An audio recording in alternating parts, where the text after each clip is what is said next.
Olá você, sou o Santos, Jorge Santos. Antes de iniciar essa videoaula, solicito que você se inscreva no canal Promoqual Vida, acione o sininho para ficar ciente da nossa programação e, ao final, diga se gostou ou não gostou.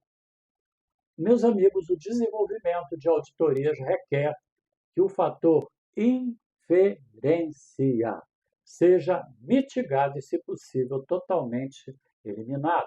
Para tanto, é comum as empresas elaborarem procedimentos padrão e listas de verificação que norteiem as ações e deliberações dos auditores. Quando o objetivo é auditoria comportamental, esse aspecto fica ainda mais relevante, uma vez que o auditor utiliza a sua percepção para identificar desvios comportamentais. Nesse particular, a lista de verificação e a definição dos respectivos parâmetros para a avaliação e classificação assume papel indispensável para a garantia do foco, atenção e deliberação do auditor.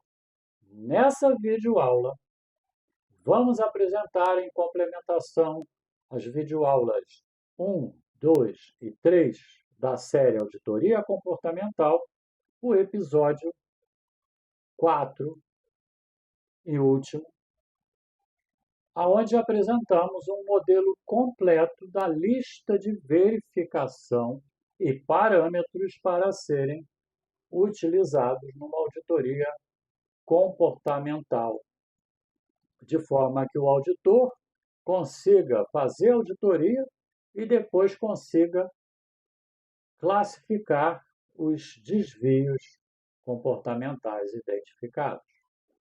Vamos juntos, então?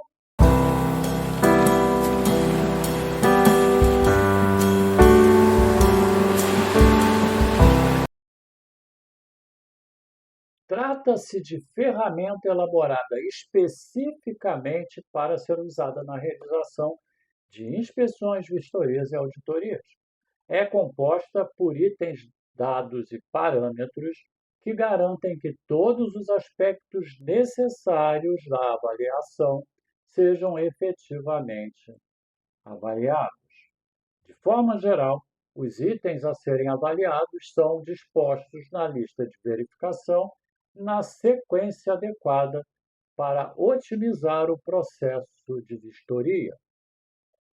Os itens são apresentados na forma de questões, cujas respostas são sim ou não, havendo campos específicos para o registro das evidências objetivas que validam aquelas respostas dadas pelo auditor.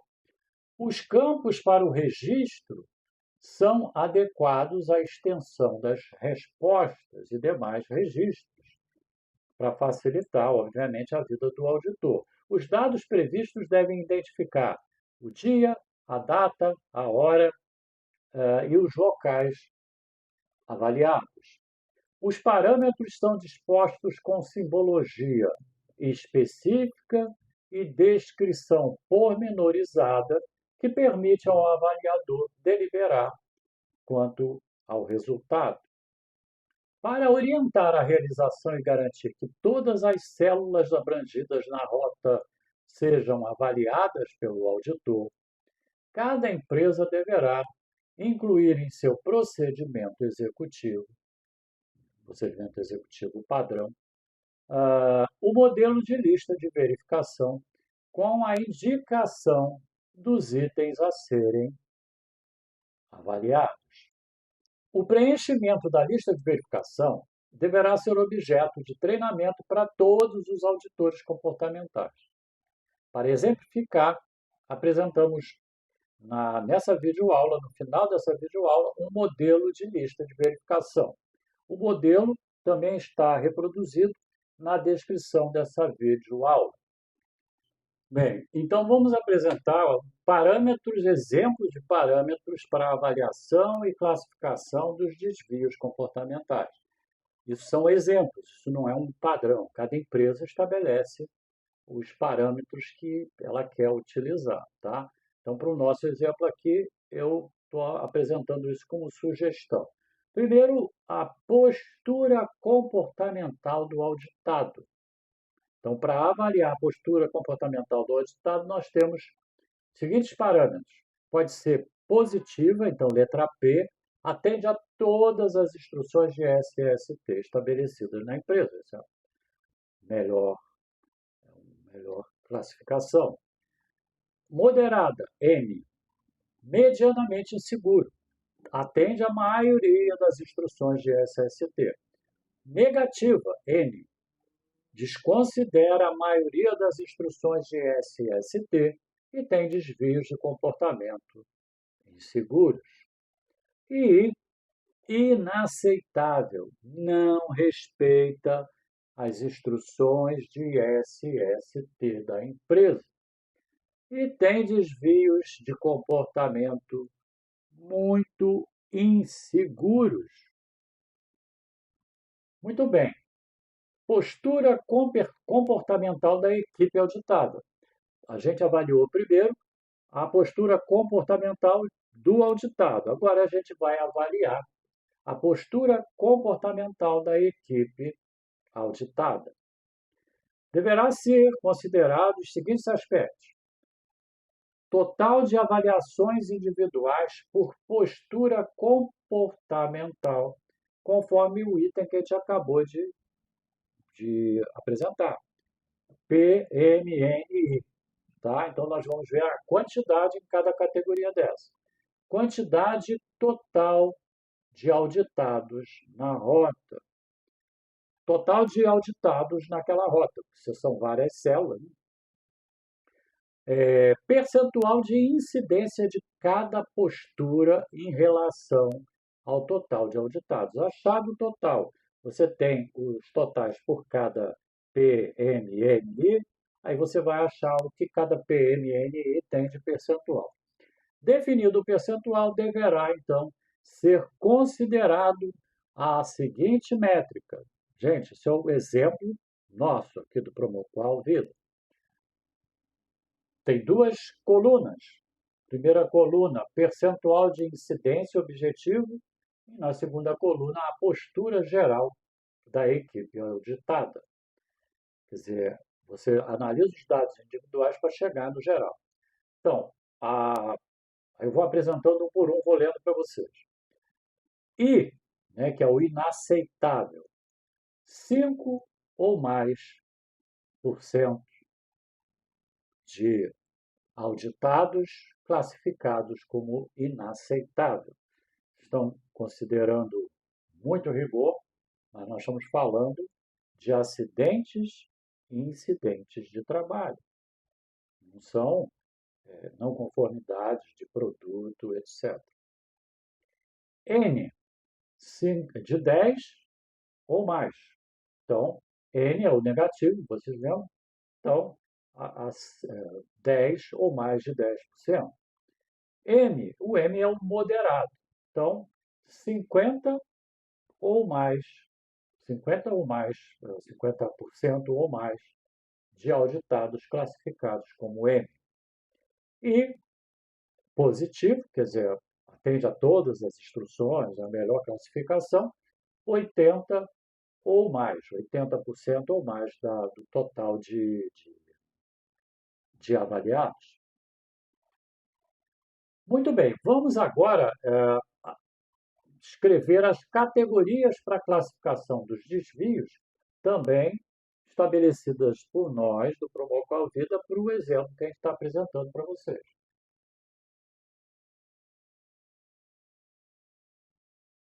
Muito bem, outro parâmetro, ação do auditor comportamental.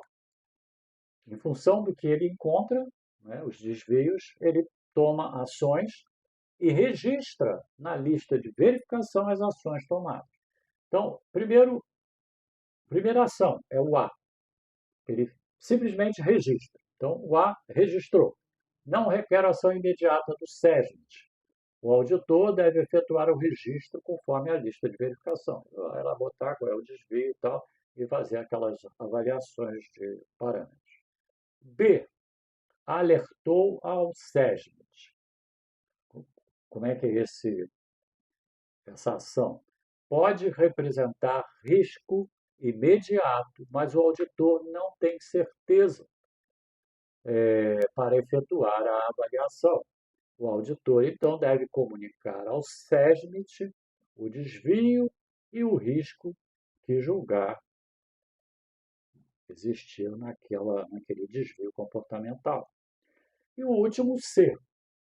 O C é acionou o SESMIT para interromper a atividade. O auditor não pode interromper a atividade. Então, o que ele faz? Quando ele considera que o desvio identificado é um risco imediato de acidentes e incidentes que requeram a interrupção da atividade, ele entra em contato com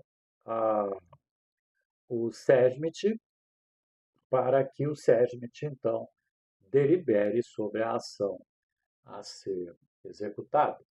Bom, agora apresento o parâmetro avaliação comportamental do desvio identificado. Então, o auditor, depois de identificar um desvio, ele tem que classificar o desvio. O primeiro parâmetro é seguro.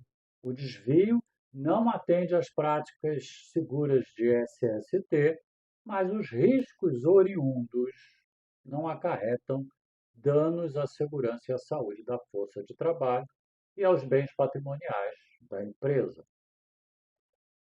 Requer atenção, é a segunda categoria.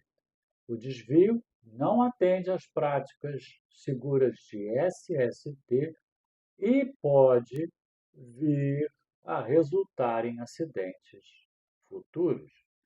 E, finalmente, muito inseguro.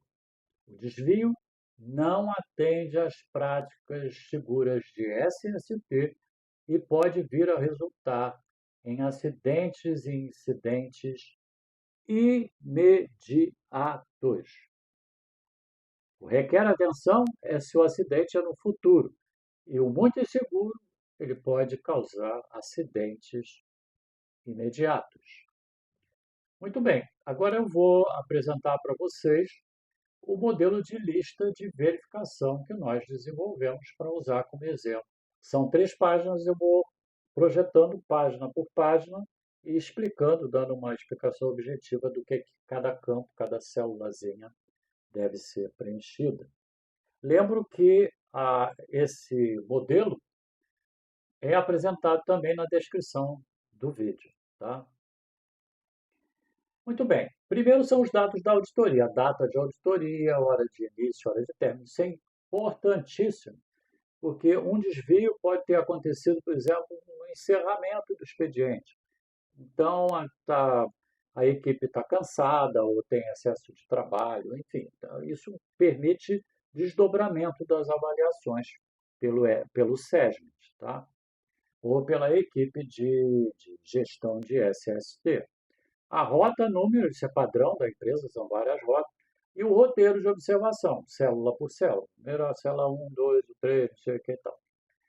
O auditor, quem foi o auditor comportamental, os departamentos avaliados, e quem são os responsáveis pelo departamento, os setores avaliados, aí depende da estrutura organizacional da empresa. Se tem departamento, setor, depende de como é feita, né? No nosso caso aqui, a gente considerou que a empresa tem departamentos e subordinados a esses departamentos tem setores. Então, os setores avaliados também e os seus responsáveis. Aí depois vem a lista com todos os auditados. Inclusive, se o chefe do departamento estiver na área também foi avaliado, o nome dele aparece aqui de novo. Então, vem o nome, a função cargo, a data de admissão é muito importante, porque desvios cometidos por profissionais novos têm um peso. Desvios comportamentais executados por profissionais muito antigos de casa têm outro peso. Tá? Muito bem. O desvio, o número do desvio, porque vai ter uma página só com os desvios. Então, aqui você só vai botar o número. Então, um funcionário pode ter tido vários desvios. Aí vai aparecer aqui o desvio 1, o desvio 7, o desvio 8, por aí afora. Depois, a avaliação da postura comportamental do auditado. A gente já apresentou esses parâmetros, tá? Que pode ser o P, o M, o N ou o I. Bom, depois vem a avaliação geral da postura comportamental da equipe auditada. Também vai classificar em P, M, N e I, só que você tem que considerar aqueles percentuais que foram apresentados anteriormente. Aí vem a assinatura do auditor e embaixo eu coloquei, então, a simbologia, né, para ficar mais fácil a vida do auditor. Ele tem que ter isso na hora para não ficar guardando as categorias, os parâmetros todos de cabeça. A página 2 do 3, que eu agora estou projetando, apresenta aí na primeira coluna o desvio. Agora o auditor vai listar nessa página todos os desvios encontrados. Então, o número da sequência do desvio, 1, 2, 3, não importa, porque ele vai fazer a descrição do desvio. A segunda coluna é a descrição. Então, tem que ser bem detalhada, ela sucinta, né? Mas seja clara para que as pessoas que vão ler depois entendam qual é o desvio que aconteceu, né? Depois a categoria. Categoria, a gente apresentou já anteriormente aí as categorias de 1 a 8. Então, o auditor vai encaixar lá se é ergonomia, se é postura e tal. Depois a ação que o auditor tomou, o A, B ou C. E, finalmente, a avaliação comportamental de SST do desvio, né, que é aquela avaliação comportamental do desvio, se ele é seguro, se ele requer atenção ou se ele é muito inseguro. A página 3, aí já não é, 3 de 3 já não é preenchida pelo auditor, ele vai até ali na página 2, assina, e isso vai para o SESMIT. Lembrando lá do procedimento executivo, não é o auditor que comunica o resultado para aquela rota. Quem faz isso é o SESMIT. Por que o SESMIT? Porque o SESMIT, além de informar o resultado, vai estabelecer, em conjunto, as ações corretivas e preventivas e precisa, então, entender o porquê dos desvios. Muitas vezes não fica muito claro porque o profissional causou aquele desvio, provocou aquele desvio. Então, vai ser preenchido pelo SESMIT. Aí vem o número do desvio, repete aqui o número que o auditor colocou lá, as causas, aí já é a interpretação. O que causou o desvio? Não pode confundir causa com consequência, tá? Causa é causa. Normalmente existe uma causa raiz que leva àquele desvio. Depois a ação corretiva e preventiva. Ela vai ser preventiva quando não houve nenhum acidente, incidente. E vai ser corretiva se houve, né? Se o auditor constatou lá que o negócio era extremamente inseguro e chamou o SESMIT. Aí é não conformidade mesmo, né? Então vai ser uma ação corretiva. O responsável por aquela ação corretiva preventiva, de forma geral, o responsável ou é o chefe do departamento ou o chefe do setor. Raramente coloca o funcionário, porque o funcionário ele vai efetivamente implantar, mas quem tem que monitorar e cuidar do atendimento ao prazo, etc., é o responsável por aquela equipe, o líder da equipe, depende do organograma de cada empresa. A data limite para implantação. Data limite para implantação da ação corretiva ou preventiva. A data da avaliação da eficácia. Aí é estimado. O SESMIT estima essa data em função do tipo de ação corretiva e preventiva. De forma geral, meus amigos, nunca se consegue avaliar a eficácia de um tratamento, de uma de uma ação corretiva ou preventiva em menos de um mês, porque você precisa observar a mudança de comportamento. Então, aquele negócio que o líder da área diz se foi eficaz, não foi eficaz, aquilo não funciona. O que funciona é a avaliação no campo do comportamento. Então, se o auditado mudou o seu comportamento em relação àquele item que houve o tratamento e tal, aquilo então funcionou, passou a integrar as práticas do dia a dia desse profissional. Então, essa definição da data de avaliação é feita dessa forma. Ele verifica o tempo que vai ser necessário para avaliar a mudança de comportamento. Às vezes é 3, 6 meses, às vezes é um ano, às vezes é a próxima auditoria. Tá? Eficácia da ação. Se a ação foi eficaz ou não eficaz. Se a ação foi eficaz, encerra ali. Se a ação foi não eficaz, então é aberto um relatório de não conformidade específico e começa tudo de novo. Muitas vezes interrompe até o uso daquele procedimento executivo naquela célula. Muito bem, aí vem a assinatura do SESMIT, ou do líder do SESMIT, ou coordenador de SST, e você encerra essa auditoria comportamental. Muito bem. Espero que os exemplos e a apresentação dos parâmetros e da lista de verificação tenha ficado claro para vocês e sirva de base para vocês desenvolverem as auditorias comportamentais nas suas empresas. Bem, concluímos. Então, essa videoaula te ajudou? Se sim, curta, emita um comentário. Estamos sempre atentos para atender aos seus comentários e solicitações. Todas as semanas, novas videoaulas são publicadas no canal Promoqual Vida. Se inscreva no canal e acione o sininho para ficar ciente da nossa programação. Obrigado por você ter estado aqui. Grande abraço. Saúde.